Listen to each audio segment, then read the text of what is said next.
नमस्कार दोस्तों, मैं राहुल एक बार फिर से आप सभी का हार्दिक अभिनंदन करता हूं। दोस्तों, आज मैं आपको बताऊंगा युद्ध में एक बार स्वयं भगवान श्री राम और 2 बार लक्ष्मण को हराने वाले योद्धा मेघनाद के बारे में तथा उससे जुड़े अनसुने रहस्यों के बारे में। दोस्तों, वाल्मीकि द्वारा रचित रामायण के अनुसार जब मेघनाद का जन्म हुआ तो वह सामान्य शिशुओं की तरह रोया नहीं था, बल्कि उसके मुंह से बिजली की कड़कने की आवाज सुनाई दे रही थी। यही कारण था कि रावण ने अपने इस पुत्र का नाम मेघनाद रखा।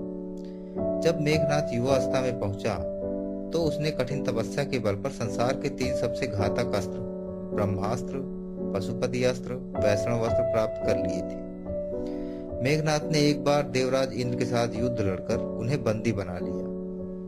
वह अपने रथ के पीछे बांध दिया था। तब स्वयं ब्रह्मा जी को इंद्र की रक्षा के लिए प्रकट होना पड़ा था। उन्होंने मेघनाद से इंद्र को छोड़ने के लिए कहा।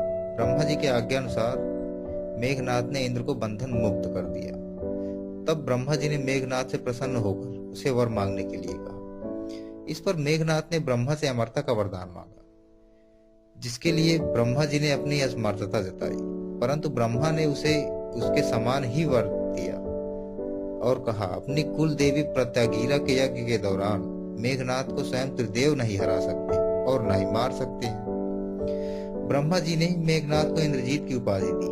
साथ ही तब से इंद्रजीत सिर्फ महारथी नहीं, अति महारथी भी हो गया था। इंद्रजीत का विवाह नाग कन्या के साथ हुआ था, जो पाताल के राजा शेषनाग की पुत्री थी। रामायण के युद्ध में कुंभकर्ण के वध के बाद मेघनाद ने इंद्रजीत ने भाग लिया था। पहले दिन के युद्ध में उतरते ही इंद्रजीत ने सुग्रीव की पूरी सेना हिला डाली। लक्ष्मण इंद्रजीत के सामने युद्ध को आए, परंतु अधिक समय तक न टिक सके। लक्ष्मण को कमजोर देख राम भी इंद्रजीत के सामने युद्ध पर आए, परंतु उसकी मायावी शक्तियों के आगे बेबस हो गए।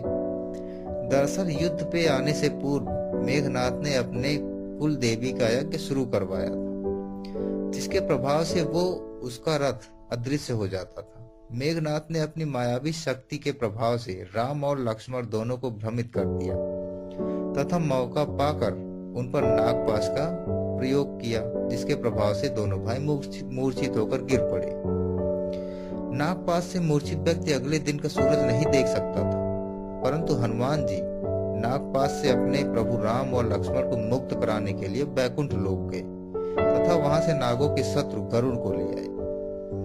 गरुड़ को देखकर नाग भयभीत हो गए तथा उन्होंने राम और लक्ष्मण को मुक्त कर दिया, जिससे उनकी मूर्छा टूटी। अगले दिन लक्ष्मण ने मेघनाद का सामना फिर से किया तथा दोनों के मध्य भयंकर युद्ध हुआ। तभी मेघनाद के शरीर में लक्ष्मण का एक तीर छू जाने से वह क्रोधित हो उठा तथा उसने लक्ष्मण पर शक्ति बाण छोड़ दिया। शक्ति बाण लगते ही लक्ष्मण जी मूर्छित हो उठे। तब लक्ष्मण के प्राण बचाने के लिए हनुमान जी लंका से वैद्य को उसके घर ही समेत उठा ले आए। वैद्य ने हनुमान को उपाय बताते हुए संजीवनी बूटी लाने के लिए कहा। तब हनुमान जी सारा देवांचल पर्वत ही उखाड़ ले आए थे। लेकिन तीसरे दिन विभीषण के कहने पर लक्ष्मण वहां जा पहुंचा जहां मेघनाद यज्ञ कुल देवी का करवा रहा था। यज्ञ में कुल देवी की पूजा करते समय हथियार उठाने की मनाही थी, परंतु फिर भी वहां रखे यज्ञ पात्रों की मदद से मेघनाद लक्ष्मण से बचते हुए सकुशल लंका पहुंच गया। दोस्तों, मेघनाद शुरू से ही जानता था कि प्रभु श्री राम नारायण के अवतार हैं और उनके छोटे भाई शेषनाग के।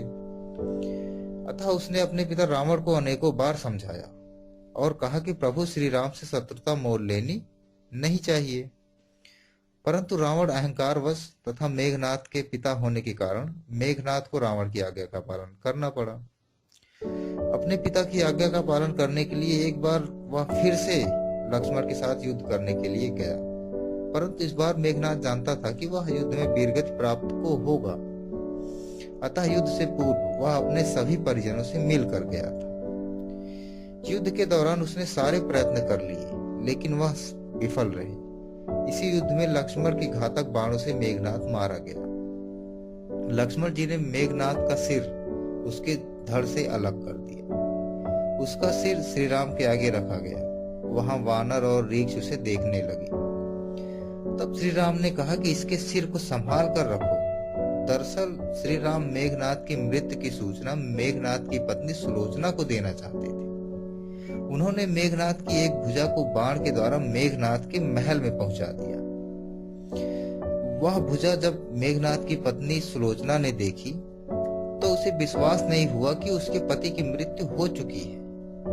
उसने भुजा से कहा, अगर तुम वास्तव में मेघनाद की भुजा हो तो मेरी दुविधा को लिखकर दूर करो।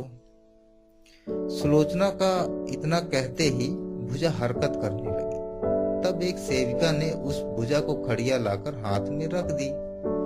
उस कटे हुए हाथ ने आंगन में लक्ष्मण जी की प्रशंसा में शब्द लिख दिए। अब सुलोचना को विश्वास हो गया कि युद्ध में उसका पति मारा गया। सुलोचना इस समाचार को सुनकर रोने लगी। फिर वह रथ में बैठकर रावण से मिलने चल पड़ी। दोस्तों, रावण को सुलोचना ने मेघनाद का कटा हुआ हाथ दिखाया और अपने पति का सिर मांगा। सुलोचना रावण से बोली कि अब मैं एक पल भी जीवित नहीं रहना चाहती तथा मैं अपने पति के साथ सती होना चाहती हूँ। तब रावण ने कहा, पुत्री 4 घड़ी प्रतीक्षा करो, मेघनाद का सिर शत्रु के सिर के साथ लेकर मैं आता हूँ। लेकिन सुलोचना को रावण की बातों पर विश्वास नहीं हुआ। तब सुलोचना मंदोदरी के पास गई। तब मंदोदरी ने कहा कि तुम राम के पास जाओ, वह बड़े दयालु हैं, वो तुम्हारी मदद जरूर करेंगे। सुलोचना जब राम के पास पहुंची तो उसका परिचय विभीषण ने करवाया। सुलोचना ने राम से कहा कि हे राम, मैं आपकी शरण में आई हूँ, मेरे पति का सिर मुझे लौटा दें ताकि मैं सती हो सकूं। राम सुलोचना की दशा देखकर दुखी हुए। उन्होंने कहा कि मैं तुम्हारे पति को अभी जीवित कर देता हूँ। इस बीच उसने अपनी आप बीती भी सुनाई। सुलोचना ने कहा कि मैं नहीं चाहती कि मेरे पति जीवित होकर संसार के कष्टों को भोगे। मेरे लिए सौभाग्य की बात है कि आपके दर्शन हो गए, मेरा जन्म सार्थक हो गया, अब जीवित रहने की कोई इच्छा नहीं।